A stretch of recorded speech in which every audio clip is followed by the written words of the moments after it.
요한의 때부터 지금까지 천국은 침노를 당하나니 침노하는 자는 빼앗느니라. 아멘.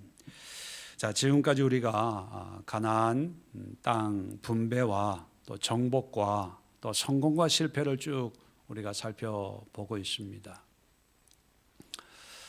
그러다가 갑자기 오늘 마태복음 이 말씀을 함께 나누면서 기도하는 아주 중요한 의미가 있습니다. 구약은 그림자라 그러지요. 또 모형이다 그렇게 표현을 합니다. 그 실체는 예수님이고 또 신약에 이루어지는 하나님의 역사라고 우리는 배우고 또 가르치고 있지요. 지난주도 잠깐 말씀드린 것 같은데 하나님께서 가나안 땅을 젖과 꿀이 흐르는 땅이다 이렇게 말씀하시고 아브라함과 미리 약속을 하시고 이 땅을 너와 너 후손들에게 주겠다. 근데 그게 400년 동안 이방의 객이 되었다가 이제 그 후손들이 이 땅을 차지하게 될 것이다. 예언적으로 말씀하셨고 그 예언에 따라서 400년 동안 애굽에 살다가 이제 출애굽에서 우여곡절을 겪은 다음에 여호수아를 지도자로 해서 가나안에 들어왔습니다. 그리고 그 땅을 다 정탐하게 하고 그리고 또 아주 구체적으로 지파별로 그 땅을 분할을 해 주었습니다. 그런데 역사적으로 보면 하나님이 분배해 주신 그 땅을 지금까지 한 번도 이스라엘은 그 땅을 차지해 본 적이 없어요. 지금도 지금 난리가 나고 있잖아요. 팔레스타인 땅에 지금도 가자 지구 그 하마스가 은신해 있다고 하는 그 가자 지구가 옛날에는 블레셋 땅입니다. 성경에도 보면 블레셋 족속이 버티고 있고 예수님 당시에는 아예 나라가 이제 잃어버렸죠. 로마의 지배를 받는. 그러다 보니까 당연히 가나안 땅, 하나님이 약속하신 땅을 차지할 수가 없었고 이제 1900년대에 들어와서 이스라엘이 건국을 하게 됩니다. 건국을 했지만 여러분들 지도 요즘에 매일 이스라엘 전쟁 이야기가 나올 때마다 이렇게 보시면 이스라엘은 가나안 전체의 한 부분을 차지하고 있고 위쪽은 레바논 그리고 동쪽은 서한 지구라고 또 서쪽은 말씀드린 가자 지구 해서 지금 또 팔레스타인 사람들이 살고 있는 그런 땅입니다.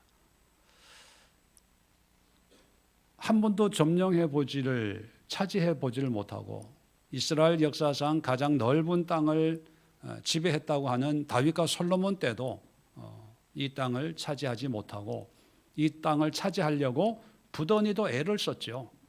부더니도 애를 써서 솔로몬 때는 북쪽 나라들로부터 조공을 받기도 하고 그런 적이 잠깐 있었지만 그래도 하나님이 말씀하는 그 영역을 다 차지하지를 못했습니다. 자, 그러면 우리 이렇게 생각할 수가 있어요. 차지하지 못할 땅을 주셨나? 아니면 차지하지 못한 이유가 있나? 여러 가지 생각을 할 수가 있습니다. 자, 이럴 때 우리가 한번 하나님의 뜻을 우리가 다 알 수는 없지만 이 가나안 땅과 비슷한 경우를 우리에게 주는 또 하나의 사건이 하나 있었습니다. 사건이라고 표현하기는 좀 그렇지만 율법, 하나님이 우리에게 율법을 주셨죠. 근데 그 율법을 이룰 수 있는 사람이 있을까요? 율법을 완벽하게 지키고 행할 수 있는 사람은 이 땅에 없습니다. 자, 그런데 그렇다면 하나님은 지키지도 못할 율법을 우리에게 주면서 지키라고 했을까? 그러면 우리는 하나님이 우리를 앞에 놓고 장난치시나, 그죠? 지키지도 못할 것을 주고 지켜라. 그리고 율법으로 심판하고 율법으로 판단하고, 이게 뭐야? 가지고 도리개처럼 우리를 가지고 장난치시나? 이렇게 생각할 수 있지만, 우리 신약에 오면 뭡니까? 율법은 지키라는 게 아니라 그 율법 앞에 우리는 누구나 예외 없이 죄인이라는 사실을 깨닫게 하는, 그죠? 율법은 우리의 어떤 죄성을 적나라하게 덜추어서 우리 힘으로는 죄의 문제를 해결할 수 없으니까, 그러니까 율법을 지키는 게 아니라 뭡니까? 하나님께 나와서 예수 그리스도를 믿음으로 말미암는 의, 그저 값없이 주시는 하나님의 의를 덧입고 의인으로 살아라 하는 하나의 어떤 바로메타 역할을 한다. 우리가 이렇게 알고 있지 않습니까? 마찬가지로 이 가나안도요, 이스라엘 백성들이 그 땅에 들어가서 당당하게 다 차지했으면 뭐 문제가 없습니다. 근데 이 이스라엘 백성들, 우리 지난주에 살펴본 것처럼 잠깐 유다 지파가 승리를 했지만, 그러나 그것도 잠시고 이제 철병거가 있다라고 하는 그런 사실 앞에 적당하게 타협합니다. 이 사람들의 문화도 존중해야 되고, 이 사람들이 가지고 있는 노동력도 필요하고, 이들이 가지고 있는 이 가나안 땅의 삶의 노하우를 우리가 좀 받아가지고 우리가 이 땅에 정착하는데 도움을 받자. 뭐 그런 현실적인 문제를 얘기하지만 사실 내면에는 죄인 거지요. 하나님의 말씀보다는, 하나님의 명령보다는 내 삶, 내 생각, 내 형편, 내가 먹고 사는 것, 이게 더 중요하기 때문에 적당하게 타협할 수밖에 없는 어떤 우리 내면의 죄, 그리고 그 내면의 죄 때문에 주변에 있는 어떤 죄를 짓게 하는 유혹의 요소들을 그냥 방치하는 거죠. 하나님은 다 진멸해라, 없애라 그랬지만 우리는 우리의 유익을 위해서 적당하게 남겨두는 거죠. 왜? 필요하니까. 결국은 뭐냐면 그런 우리의 죄성 때문에 하나님의 어떤 분배, 하나님이 우리에게 주신 그 분복을, 기업을 온전히 누리지를 못했던 것입니다. 자, 그래서 보면요, 하나님은 우리에게 가나안 땅을 분배했지만, 그러나 우리가 인간이 그 땅을 온전히 차지하리라고는 하나님은 생각하지 못했을 거예요. 왜? 하나님은 다 아시니까. 현재, 과거, 미래를 한눈으로 보시니까. 참 슬픈 그런 이야기입니다. 그런데 왜 하나님은 그럴 줄 알면서도 이 가나안 땅에 대한 PR을 아주 멋있게 잘 했어요. 너와 너 후손에게 대대로. 그리고 가나안 땅 하면 머리에 떠오르는 수식어가 있잖아요. 젖과 꿀이 흐르는 땅. 옛날에도 이게 선전, PR을 잘 해서 가나안 땅의 그 슬로건이 뭐냐 하면 젖과 꿀이 흐르는 땅. 그런데 사실 환경적으로 보면 지금의 가나안 땅, 지금 보더라도 가보신 분 계세요? 예, 우리 이금실 권사님은 가보셨는데 젖과 꿀이 흐르는 그런 비옥하고 살기 좋고 좋은 환경의 그런 땅이었습니까? 아니에요. 팔레스타인 땅과 우리 대한민국 땅을 비교하면 정말 우리나라가 살기 좋은 금수강산, 파기만 하면 물 나오고요. 우리 동네도요, 구멍만 뚫으면 물이 나와요. 그런 땅이 어디 있겠어요? 근데 팔레스타인은요 지금도 전쟁. 지정학적으로도 유럽과 아프리카를 잇는 그 길목에 있다 보니까 끊임없는 그런 전쟁과 혼란과 다툼의 소용돌이 속에서 한 번도 편하게 지낼 수 있는 시간이 없는 그런 참 여러 가지로 기후도 안 좋고요, 지형도 안 좋고요, 위치도 안 좋고요. 근데 왜 하나님이 젖과 꿀이 흐르는 땅이다 하고 그렇게 피아를 선전을 많이 했을까요? 과대 광고였을까? 여러분, 젖과 꿀이 흐른다는 그 의미는 이 땅이 좋은 땅이다, 비옥한 땅이다는 의미가 아니라 우리는 잘 알죠. 그곳에 하나님의 눈과 귀가 머무는 땅이니까 젖과 꿀이 흐르는 땅이라는 거죠. 다시 말하면 젖과 꿀이라는 것은 바로 하나님을 상징하는 거예요. 하나님이 계시기 때문에 그 땅이 축복의 땅이지, 반대로 하나님이 없으면 아무 의미 없는 그런 땅이라는 거죠. 결국은 하나님은 이스라엘 백성들에게 가나안 땅을 주는 게 아니라 가나안 땅에 계시는 하나님이 왕이신 하나님의 나라를 세우려고 하신 거예요. 그래서 하나님의 말씀에 왕이 명령이니까 진멸해라 하면 진멸하고, 여리고성 돌아라 하면 돌고, 외쳐라 하면 외치고, 이 가나안 땅을요 하나님이 다스리시는 하나님의 나라로 만들기를 원하셨어요. 그래서 여호수아서가 끝나고 그 다음에 시작하는 책이 사사기 아닙니까? 사사라는 말이 재판관이라는 뜻이거든요. 왕이 아닙니다.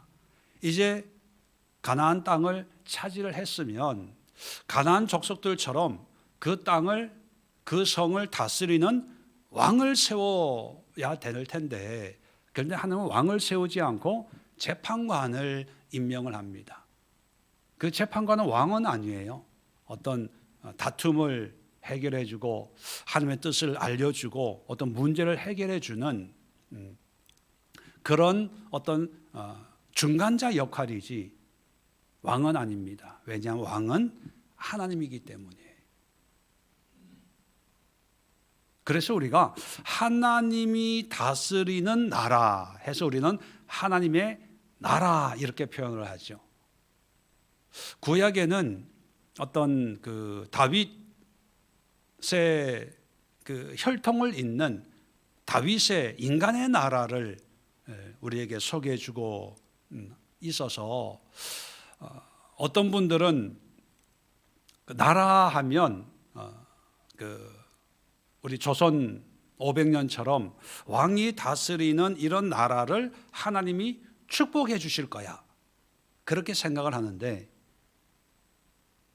구약을 공부해 보셨지만 인간이 다스리는 나라를 하나님이 세운 게 아니라 인간들이 세워달라고 하나님 앞에 간절히 요구해가지고 어쩔 수 없이 하나님이 세운 거고, 하나님의 첫 번째 원래의 의도는 뭐냐면 인간이 다스리는 왕의 나라가 아니라 하나님이 다스리는 하나님의 나라를 세우려고 했던 거지요.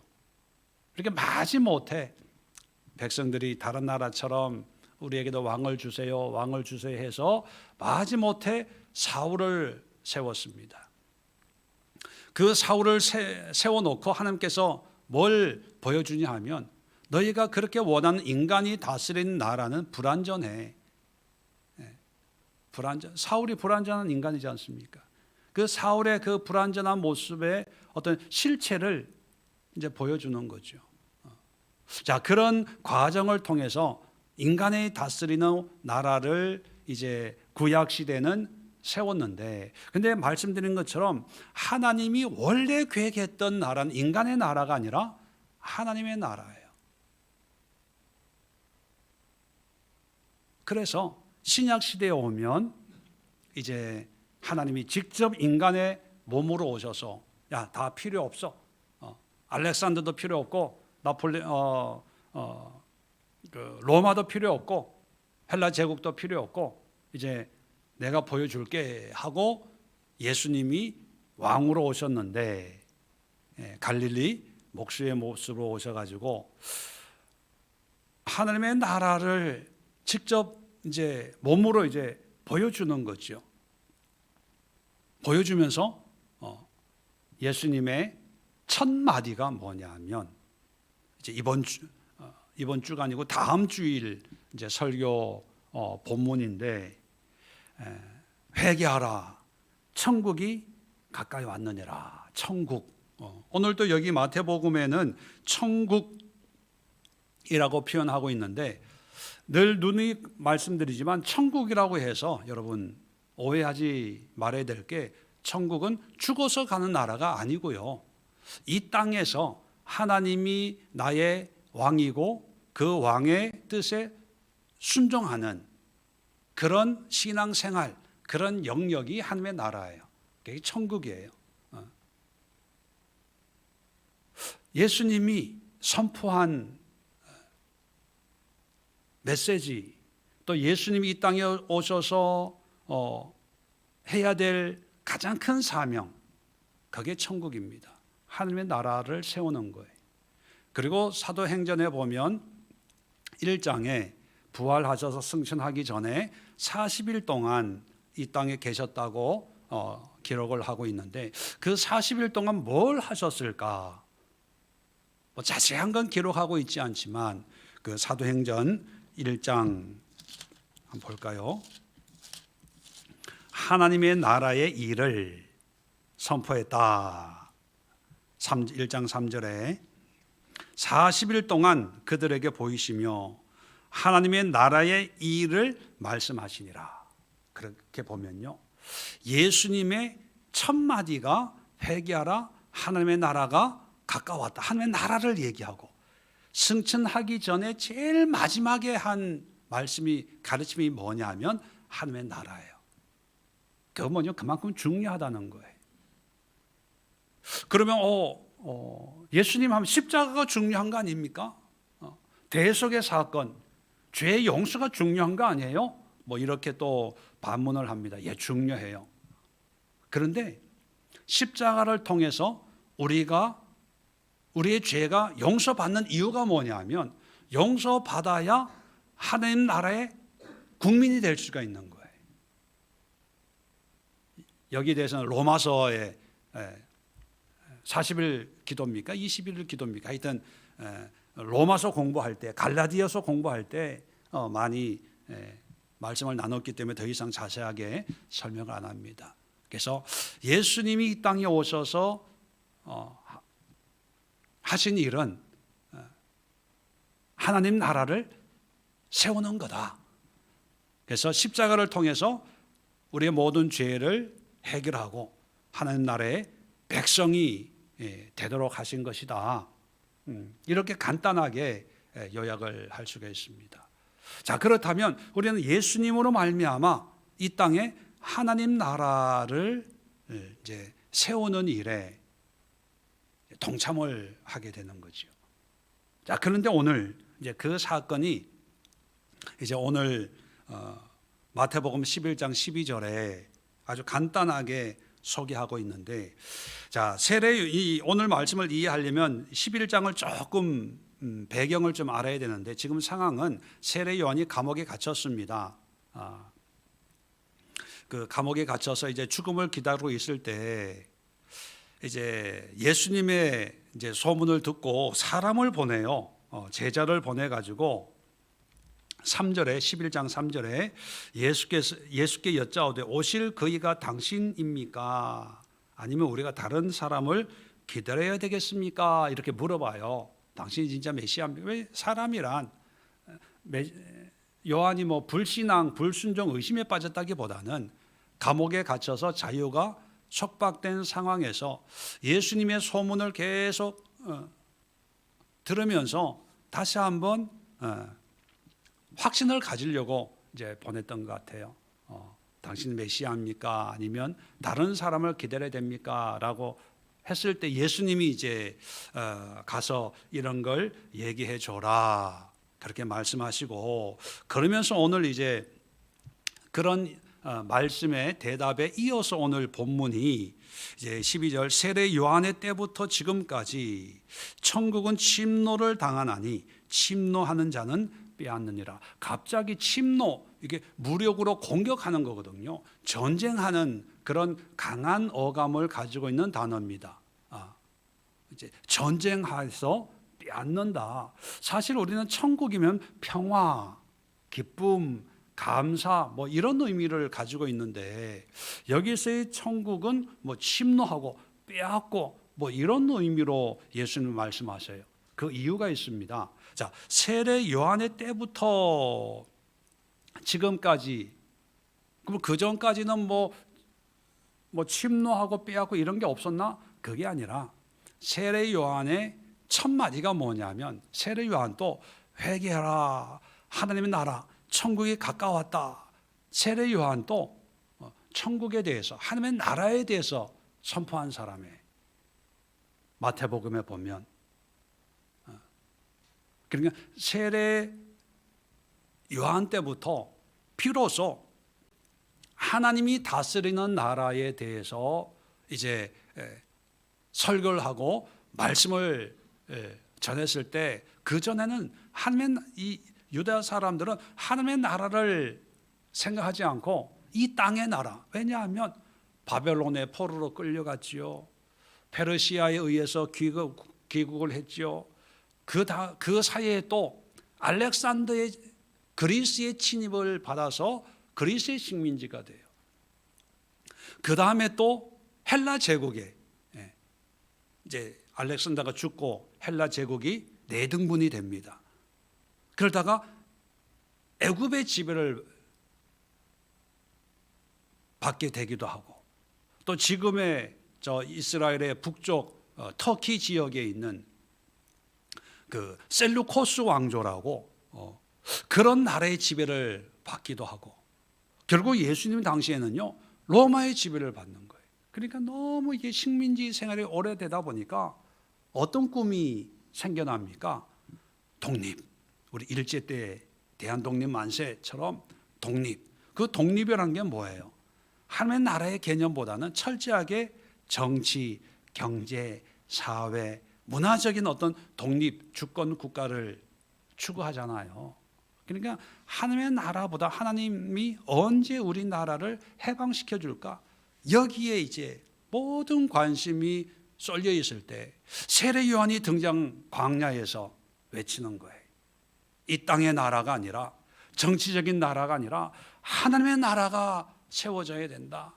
하나님의 나라가 가까이 있다. 하나님의 나라를 우리는 사모해야 된다. 이렇게 외쳤다는 것이요. 자, 그런데 이 세례 요한이 하나님 나라를 외치는 그때부터 그 천국, 하나님의 나라는 침노를 당한대요.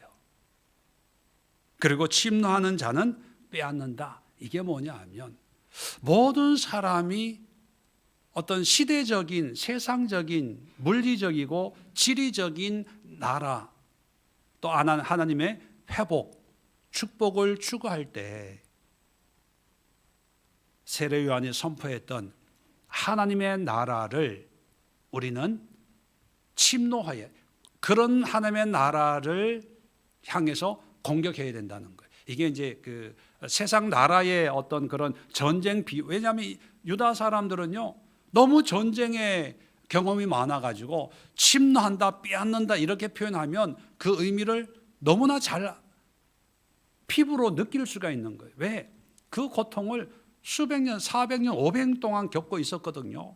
그러니까 공격한다, 이긴다, 빼앗는다, 뺏긴다, 이 의미에 담겨져 있는 많은 그런 의미들을 설명을 안 해도 다 알아요. 우리도 나라 이런 서름을 알잖아요. 경험해 봤으니까.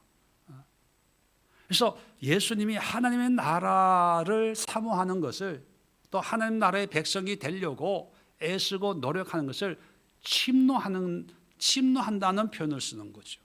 그리고 그 침노하는 사람이 빼앗는다, 하나님 나라를 뭐 빼앗고 이런 게 아니라 하나님 나라 백성이 되는 거죠. 그 백성이 되는 것을 빼앗는다, 이런 표현을 군사적인 시대적인 용어로 피부에 와닿게 설명을 하는 거예요. 자, 그러면 이렇게 정리를 하면요, 가나안 땅, 하나님께서 가나안 땅을 통해서 하나님 나라를 세우려고 하셨고 그 지리적인 것을 분배를 해 줬어요. 그런데 그 분배를 했는데 결국은 사람들의 욕심, 불신앙, 또 탐욕 때문에, 결국은 죄 때문에, 한마디로 얘기하면 죄 때문에 그 땅을 지금까지도 차지하지 못했어요. 그러면 하나님이 문제가 있나? 잘못하셨나? 불가능한 것을 우리에게 명령하셨나? 그게 아니라 가나안 땅은요, 하나님 나라의 모형입니다. 모형. 사람들은 가나안 땅 해서 그 땅에 관심이 있는데, 하나님은 그 땅에 관심이 있는 것이 아니라 그 땅의 왕이신 하나님 자신에게 사람들의 관심을 가지고 하나님을 왕으로 여기고 섬기고 순종하면 이 땅을 줄 텐데, 그러지 못하니까 그 땅을 차지하지 못한 거죠. 자, 그래서 예수님을 통해서 다시 이 땅, 팔레스타인 땅에 하나님이 인간의 몸으로 오셨어요. 예수님이 오셔서 그 땅을 분배해 줬잖아요. 그 분배해 준 것처럼 하나님의 말씀은 이게 하나님이 말씀하시고 하나님이 스스로 어기진 않으시니까, 반드시 성취하시니까 그 땅을 다시 분배한 대로 우리에게 주기 위해서, 하나님 나라를 세우기 위해서 하나님이 직접 오셨어요. 그게 하나님의 나라거든요. 그래서 예수님이 뭐라고 말씀하시냐면, 이 하나님의 나라를 차지해라. 분배했으니까 이스라엘 백성들과 가나안 족속이, 가나안 7족속이 싸우잖아요. 싸워서 그 땅을 뺐잖아요. 그것처럼 하나님의 나라를 위해서 싸우라는 거예요. 싸우면 반드시 차지할 수 있다. 그러면 우리가 싸워야 될 대상은 뭐냐 하면, 이 여호수아나 사사기 시대에는 가나안 족속들과 싸웠지만, 예수님이 우리에게 오셔서 말씀하신 그 천국, 하나님 나라의 싸움의 대상은요, 바로 죄예요. 죄와 싸우는 거예요. 그리고 이 죄를 부추기는 존재들이 가나안 족속들입니다. 이 족속들이 유대인 이스라엘 백성들을 부추기잖아요. 문화로, 음란으로, 여러 가지 물질로 부추겨서 이스라엘 백성들로 하여금 하나님의 백성으로 살지 못하게. 왜냐하면 가나안 족속이 전적인 문제가 아니라 이스라엘 백성들 속에 있는 이 죄성, 이걸 자꾸 부추기는 거죠. 그러면 우리도 영적인 적과 꿀이는 가나안 땅을 위해서 우리도 싸워야 돼요. 이걸 우리는 뭐 가나안 땅을 차지한다 이런 표현을 쓰지 않고 하나님의 나라를 회복하기 위해서. 지금 우리가 그리스도인들이 정말로 큰 실수를 하고 있는 것들이 너무 많이 있습니다. 큰 실수, 똑같아요. 역사는 해 아래 새 것이 없다고 성경에 말하고 있는 것처럼, 우리 그리스도인들도 하나님을 믿고 하나님의 자녀가 되었어요. 그리고 주어진 삶을 믿음으로 살아가는데, 하나님이 우리를 구원하신 목적은 우리가 잘 먹고 잘 사는 것이, 그것을 목적으로 해서 하나님이 우리를 축복하는 게 아니라 우리를 가나안 땅으로 인도하셔서 하나님 나라의 백성이 되도록 우리를 구원해 주었는데, 우리도 이스라엘 백성들처럼 가나안 땅에 가서 너무 좋은 거예요. TV를 보면 요즘에는요, 뭐 가전제품이 뭐 별의별 게 다 있고요. TV를 보면 뭐 저것만 갖다 바르면 피부가 막 물광이 되고 막 해같이 빛나고 막 저것만 먹으면요 관절, 뼈, 골수 이게 뭐 안 낫는 게 뭐 없고요. 저것만 입으면 배가 나와도 쏙 들어가고 뭐 원집사님 그것만 바르면요 머리가 까맣게 돼요. 뭐 이렇게. 또 요즘에 차는 왜 그렇게 좋은 차들이 광고에 막 나오는지, 드라마에 나오는 사람들은 왜 그렇게 부자인지. 그런 걸 보면서 원래는 우리가 이 땅에 나라를 세우는 게 아니라 하나님의 나라를 세우겠다고 믿음 생활 시작했잖아요. 그런데 우리도 점점 가나안 족속들을 내 삶에 이제 모셔오는 거예요.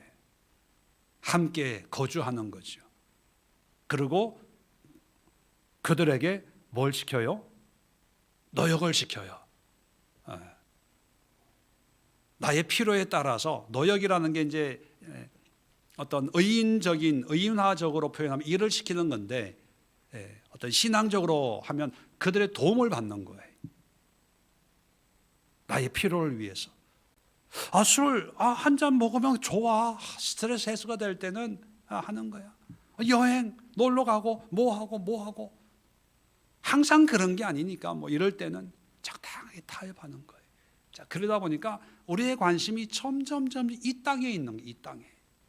자, 그러면 여러분 이 땅에 있는 것을 다 열심히 우리가 차지한다고 해서 만족이 있을까요? 없어요. 그게 이스라엘 백성이에요. 한 번도 하나님이 주신 그 기업으로 주었거든요. 유업이라는 거예요. 유산이라는 거예요. 그걸 차지할 때 비로소 우리가 다 가졌구나, 행복하구나, 만족이 있다 이게 되는데 그들은 한 번도 만족스러운 삶을 살지를 못했어요. 왜요? 하나님을 잊어버렸어. 그런데 우리 그리스도인들도 이 시대 똑같아요. 적과 꿀이 흐르는 가나안으로 왔어요. 와가지고 하나님 우리에게 분별을 해줬어요. 은혜를 주었단 말이에요. 소망을 주었어요. 자, 기도하면 막 천국이 막 눈에 보이는 것 같고 소망이 있고 감사가 있고 성경을 보면 우리에게 언약의 말씀, 축복의 말씀 이런 게 있어요. 하나님이 우리에게 은혜를 분별을 해줬어요. 안 해준 게 아니에요. 다 했는데 문제는 뭐냐 하면 분배는 했지만 그것이 저절로 우리의 것이 되는 게 아니라 어떻게 됩니까? 우리가 싸워서 내 것을 만들어야 되는데 싸우질 않아요. 왜? 죄 때문에 우리 안에 이게 욕심이 있어요. 탐욕이 있어요. 영적인 게으름이 있어요. 영적인 무지가 있어요. 그리고 자꾸 이 땅에 그래서 예수님이 세례 요한의 어떤 그런 그리고 이제 세례 요한이 나중에 이제 이걸로 끝으로 이제 목 잘려 죽거든요. 세례 요한이 선포한 그리고 예수님이 선포한 것을 다시 상기하는 거예요. 그게 하나님의 나라거든요. 하나님의 나라. 세례 요한이 지금 감옥에 갇혀 있지만 이 세례 요한이 바로 진정한 하나님의 나라. 우리가 뭘 위해 싸워야 될까를 우리에게 알려준 사람이다. 그렇다면 세례 요한의 그 말을 듣는 그 순간부터 우리는 이 땅이 아니라 하나님의 나라를 위해서 싸워야 되는데 지금 우리가 싸우고 있냐? 이걸 이렇게 물어보는 거예요. 자, 예수님이 지난 뒤 이제 돌아가시고 히브리서 12장을 한번 열어봅시다. 그리고 이제 우리 한번 열심히 이 세대를 위해서 기도하도록 하겠습니다. 자, 히브리서 12장에 보면 1절입니다. 이러므로 우리에게 구름같이 둘러싼 허다한 증인들이 있으니 모든 무거운 것 얼매기 쉬운 죄를 벗어버리고 인내로서 우리 앞에 당한 경주를 하며. 자, 2절에 믿음의 주요 또 온전하게 하시는 이 예수를 바라보자. 여러분, 이게 무슨 얘기냐 하면 11장 믿음장이라고 우리가 일컫잖아요. 믿음으로 산 사람들을 쭉 얘기를 하면서 이제 12장 1절에 이 허다한 이런 증인들, 믿음의 증인들, 이 사람들의 공통점이 뭐냐 하면 모든 무거운 것 얼매기 쉬운 죄를 벗어버리고, 자, 믿음으로 산다는 게 뭐냐 하면 죄를 벗어버리고 인내로서 우리 앞에 당한 경주, 믿음의 경주죠. 믿음의 삶을 산 사람들이라는 거예요. 이 허다한 구름같이 둘러싼 허다한 증인들의 공통점이 뭐냐 하면 모양과 모습은 다 다르지만 죄와 싸우고 하나님을 믿는 믿음을 끝까지 지킨 사람이다. 그죠? 그리고 두 번째 인물을 소개하는데 2절입니다. 믿음의 주여 또 온전하게 하시는 이 예수를 바라보자. 그는, 예수님은 그 앞에 있는 기쁨을 위하여 십자가를 참으사 부끄러움을 개치 아니하시더니 하나님 보좌 우편에 앉으셨느니라. 자, 두 번째 이제 소개할 인물이 예수님입니다. 예수님도 앞에 있는 기쁨을 위해서 십자가를 참았다는 거예요. 부끄러움을 참았다는 거예요. 인내했다는 거죠. 할 수만 있거든 지나가게 하옵소서. 그게 인간의 본심이지만 그러나 아버지 뜻대로 하옵소서. 죄의 모든 유혹들을 물리치고 끝까지 하나님의 어떤 믿음을 지켰다. 믿음의 어떤 위인을 두 가지로 우리에게 소개해 주는 거예요. 첫 번째 허다한 무리들 11장에 나오는, 그 다음에 예수님. 이 분들이 다 저절로 이런 믿음을 지킨 것이 아니라 싸웠다는 거예요. 죄와 싸우고 부끄러움과 싸우고 또 여러 가지 유혹들과 싸워서 이렇게 됐다는 거죠. 자, 그 다음에 중요한 게 이제 3절부터입니다. 너희가, 이제 우리의 문제. 너희가 피곤하여 낙심하지 않기 위해 죄인들이 이같이 자기에게 거역한 일을 참으신 일을 생각하라. 4절, 너희가 죄와 싸우되 아직 피 흘리기까지는 대항하지 아니하고. 믿음의 허다한 증인들 예수님은 죄와 처절하게 싸웠어요. 그래서 예수님은 하나님 우편에 계시고 허다한 증인들은 하나님의 인정을, 믿음의 사람으로 인정을 받는데, 그런데 문제는 너희들은 안 싸운다는 거예요. 피 흘리기까지 대항하지 아니하고. 자, 싸우지 않는다는 걸 지적하고, 또 두 번째, 자 5절 볼까요? 또 아들들에게 권한 것 같이 너희에게 권면하신 말씀을 잊었도다. 하나님이 이제 아들들에게 권면을 했는데, 내 아들아 주의 징계하심을 경히 여기지 말며 그의 꾸지람을 받을 때에 낙심하지 말라. 주께서 그 사랑하는 자를 징계하시고 그가 받아들이시는 아들마다 채찍질 하심이라. 자, 권면하는데 하나님이 우리를 권면해. 왜 권면합니까? 죄와 싸우지 않고 피곤하고 낙심하고 게을러 있는 그런 상태에 있는, 그러니까 전쟁을 안 하는 거예요. 전쟁해야 되는데 그러면 왕이 야단칠 거 아닙니까? 앞으로 돌격하는데 돌격을 안 하니까, 그래서 이제 야단을 치는 거죠. 이걸 이제 권면이다 이렇게 표현하는데, 자, 그 권면의 방법이 뭐냐면 징계예요. 징계. 5절에도 징계가 나오고 6절에도 징계가 나오고 7절에도 너희가 참으면 징계를 받기 위함이라. 8절에도 징계는 다 받는 것이거늘.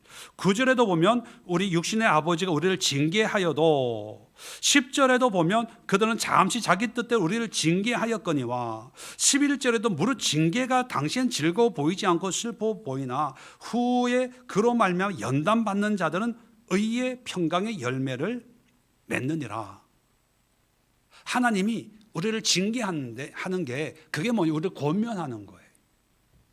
근데 그 징계의 목적은 뭡니까? 뭐 하라는 거예요? 싸우라는 거예요. 죄와 싸우는 목적이 뭐냐면 하나님 나라의 나를 얻기 위해서예요. 적과 꿀이라는 가나안 땅을 정복하려면 뭐와 싸워야 돼요? 죄와 싸워야 돼요. 죄와 안 싸우기 때문에 하나님이 징계를 하는데, 징계는 누구나 다 기분 나빠요. 또 징계 받으면 좋은 일이 생깁니까? 안 좋은 일이 생깁니까? 안 좋은 일이 생기죠. 돈에 문제가 생겨요. 건강에 문제가 생겨요. 상황에 문제가 생겨요. 자, 이럴 때 우리가 낙심할 필요가 없다는 거예요. 왜 필요 없냐면 하나님의 징계 이유를 아니까. 아, 하나님이 나의 죄와 싸우라고 이런 징계를 주시구나. 그러면 그런 징계가 어떤 종류이든지 상관없이 내가 죄인인 것을 고백하고 죄를 인정하고 내 안에 있는 이 죄를 피 흘리기까지 싸우면 비로소 하나님의 나라를 회복할 수가 있어요. 하나님 우리에게 주신 기업, 분량, 분배를 다 차지할 수 있어요. 그런데 이 이스라엘 백성들은 죄와 싸우지 않았기 때문에 지금까지도 그 가나안 땅을 유업으로 못 받고 있는 거예요. 우리 대한민국 사람에게는 팔레스타인 땅을 기업으로 주지 않았기 때문에 우리가 죄와 싸운다고 해도 이스라엘 땅을 우리에게 주진 않아요. 왜? 하나님 그렇게 말씀을 안 했기 때문에. 근데 지금 이스라엘 사람들이 이걸 영적인 걸 깨닫고 자신들의 죄와 싸우면 그 땅을 주세요. 그게 하나님의 말씀이니까. 근데 그걸 모르니까 지금 계속 엉뚱한 전쟁을 하고 있는 거죠. 문제는 너희 우리입니다. 과연 우리는 싸우고 있냐는 거예요. 하나님이 우리에게 주신 가나안 땅이 있는데 바로 하나님의 나라인데 그 하나님의 나라를 위해서 우리가 신앙생활하고 믿음생활을 해야 되고 하나님의 나라를 위해서 우리를 집사 세우시고 권사 세우시고 목사 세우시고 하나님의 나라를 위해서 교회를 주시고 에클레시아를 주시고 구역을 주시고 목장을 주시고 뭐 속회를 주시고 하나님의 나라를 위해서 신학교를 주시고 장로교를 주고 감리교를 주고 순복음을 줬는데 다 이 땅의 것 감투 싸움, 돈 싸움, 명예 싸움, 누가 크냐 작으냐, 교회가 크냐 작으냐, 건축을 했냐 못했냐, 시골에 있냐 교회가 시골에 있냐 도시에 있냐, 상가에 있냐 뭐 자가 건물이냐.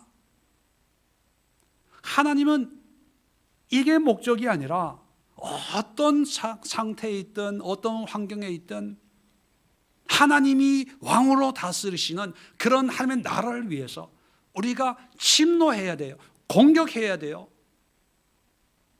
하나님 나라를 부정하는 이 세대 가나안 족속들이 있는 이 땅에 공격해야 되는데 그러기 위해서는 우리 안에 있는 죄가 있으면 열심히 신앙생활 해도요 결국은 뻔해요. 목사도 마찬가지입니다. 내 안에 있는 죄와 싸우지 않으면 열심히 하면 사업 열심히 하는 것처럼 교회도 열심히 하면요 부흥돼요. 여러분 부흥돼요. 열심히 하면 막 신방하고 찾아오고 뭐 전도하면 TV 주고요 냉장고 주고요 열심히 하면 돼요. 근데 그렇게 열심히 해도요 내 안에 죄가 있으면 이스라엘 보세요. 결국은 가나안 족속에 의해서 정체가 드러나요.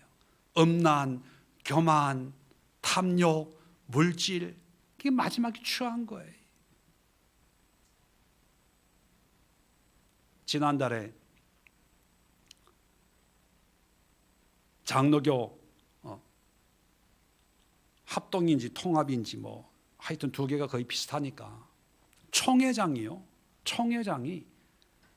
총회하는데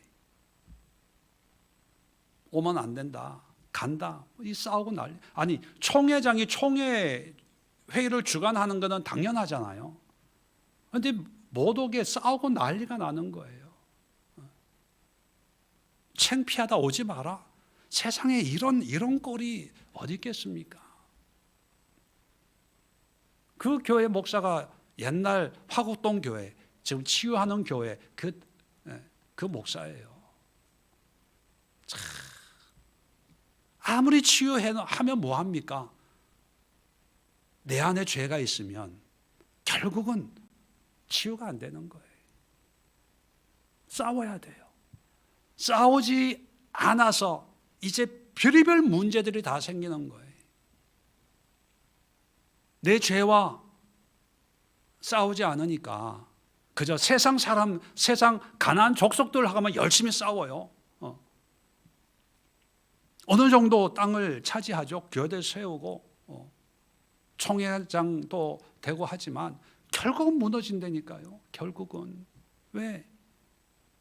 이 세상의 나라는 완벽하지 않아요. 이 땅의 교회는 완벽하지 않아요. 완전한 것은요, 하나님 나라밖에 없어요. 우리 이걸 위해 싸워야 돼. 예수님이 말씀하신 게 첫 마디가 하나님의 나라, 승천하기 전에 마지막 말씀이 하나님의 나라. 여러분 잊어서는 안 돼요.